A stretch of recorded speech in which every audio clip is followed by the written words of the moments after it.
Uma tempestuosa cadeia de acontecimentos nos últimos dias, sendo mais recente a decisão de Biden de permitir a utilização de armas americanas para ataques dentro da Rússia, veio confirmar os nossos piores receios.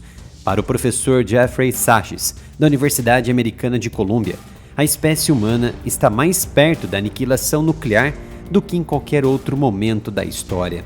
Para o analista Constanto Kopoulos, muito visto como um progressista e defensor da causa palestina, muitos acreditam que há uma guerra entre a Ucrânia e a Rússia, quando na verdade estamos assistindo a uma guerra entre a OTAN e a Rússia, com todos os perigos inerentes de um grande confronto.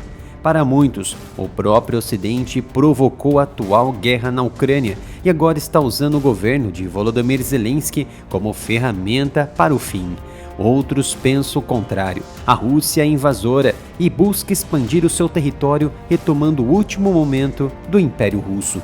Mas mesmo que discorde completamente desta análise, e mesmo que concorde com os argumentos ocidentais a favor do direito da Ucrânia de se defender e contra a Rússia, torcer para esta relação perturbada entre OTAN contra uma Rússia em guerra na Ucrânia, não é razoável levar o planeta a um conflito nuclear de fato. Tanto os russos quanto os europeus e americanos seriam extintos em questão de horas ou dias, com submarinos de ambos os lados posicionados nas costas continentais das grandes potências, aguardando uma só ordem para lançar seus mísseis intercontinentais com ogivas nucleares. Analistas céticos de um mundo estável descrevem que as lideranças ocidentais parecem ter derrubado completamente quaisquer objeções expressas de restrições do uso de armas e outras medidas tomadas pelo presidente Joe Biden e também pelo chanceler alemão Olaf Scholz, que já não estão mais no comando da situação e estão, sem saber ao certo, conduzindo a humanidade para sua ruína completa. Nos anos pós-Segunda Guerra, no início conturbado da Guerra Fria 1.0, Albert Einstein foi questionado de como seria a Terceira Guerra. Em sua célebre frase marcante, Einstein disse: "Não sei com que armas a Terceira Guerra Mundial será travada, mas a Quarta Guerra Mundial será travada com paus e pedras." Essa previsão de Einstein nunca esteve tão presente nos pensamentos atuais de quem acompanha de perto os atritos geopolíticos no cenário internacional, refletido, em parte, pelos aspectos das duas guerras em curso no leste europeu e no Oriente Médio. O atentado contra o primeiro-ministro eslovaco Robert Fico, dias atrás, levantou o espectro da conspiração de retirar uma peça central dentro da OTAN, que em diversas ocasiões mostrou-se avessa às reivindicações da Aliança Ocidental e se conteve em criticar as ações do presidente russo, Vladimir Putin. A sua saída significaria um eixo dentro da OTAN ainda mais agudo em direção ao conflito mais próximo com a Rússia. O verdadeiro poder do planeta, o grande capital financeiro, aparentemente decidiu que tolerará nada menos do que a vitória na guerra contra a Rússia.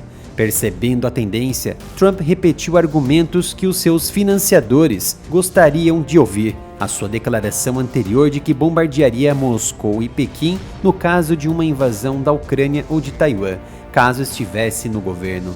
A Ucrânia, ou seja, a OTAN, atingiu 2 radares russos de alerta precoce nos últimos dias, cujo papel é impedir a Rússia de um ataque nuclear. O ataque aos radares nada tem a ver com a guerra na Ucrânia em si, e objetivamente, independentemente das intenções, facilita um possível ataque nuclear contra a Rússia e um possível primeiro ataque surpresa, ou seja, pode razoavelmente ser considerado e constitui de fato o primeiro passo na preparação de um ataque nuclear contra Moscou, o centro das decisões iniciais e finais. Do aspecto ocidental, as lideranças e analistas acreditam que os últimos ataques aos olhos da Rússia contra ICBMs nucleares e também convencionais estavam diretamente ligados à guerra, haja vista que identificavam inúmeras operações aéreas ucranianas nos perímetros de Kherson, Odessa, Crimeia e Mar Negro.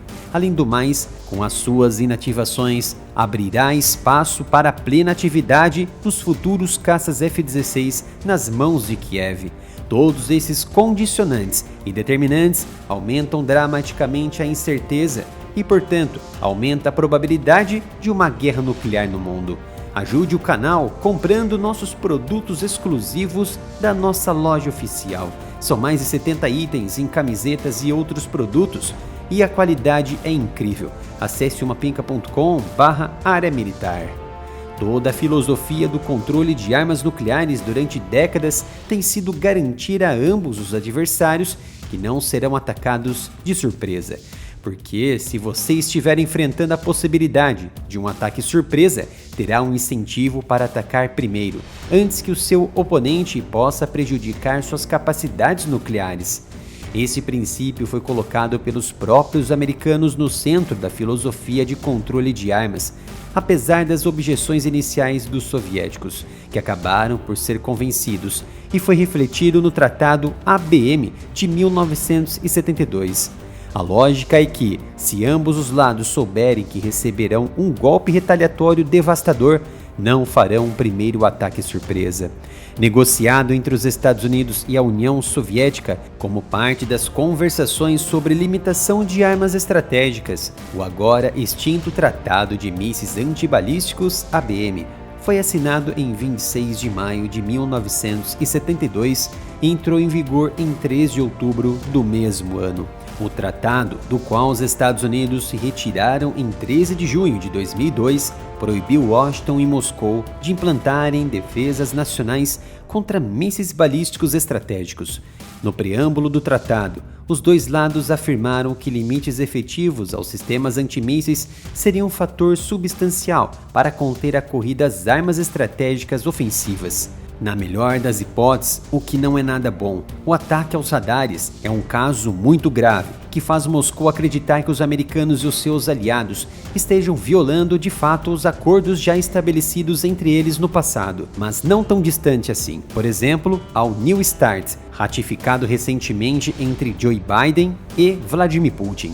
Isso porque o Tratado New START estabelece que cada lado se comprometa permanentemente a justificar suas atividades nucleares precocemente. Como tal, para o bom ordenamento do tratado, ambos os lados estabeleceram ferramentas próprias de vigilância por radar para observar as atividades nucleares com base nas cláusulas do Tratado New START. Há também uma comunicação direta entre eles. No entanto, com os radares russos atingidos, incapacita Moscou de manter essa fiscalização das atividades nucleares dos Estados Unidos, o que poderia forçar Vladimir Putin a encerrar definitivamente o tratado ainda vigente, mesmo que ele tenha suspendido temporariamente em 2023, sob a preocupação iminente de um ataque preventivo ou de retaliação dos Estados Unidos.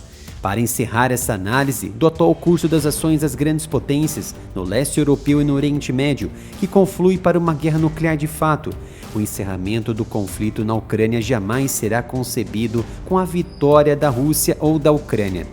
Não haverá acordo de paz com as tropas russas em solo ucraniano. Não haverá acordo com as tropas russas fora do território ucraniano. E não haverá acordo com Vladimir Putin no poder. De fato, isso já foi declarado pelo próprio presidente ucraniano. Contudo, rezo para estar muito enganado, mas é quase impossível de alcançar um acordo sem o uso massivo de armas nucleares. É pouco provável que sejam alcançados por meios convencionais, como a experiência do conflito na Ucrânia demonstrou até agora. Pessoal, como já sabem, criei um novo canal, o Analytics, onde vou ampliar o meu trabalho sobre geopolítica, defesa e tudo mais. Peço a sua contribuição se inscrevendo e ativando as notificações. Deixei o link do meu novo canal aqui nos comentários e na descrição desse vídeo.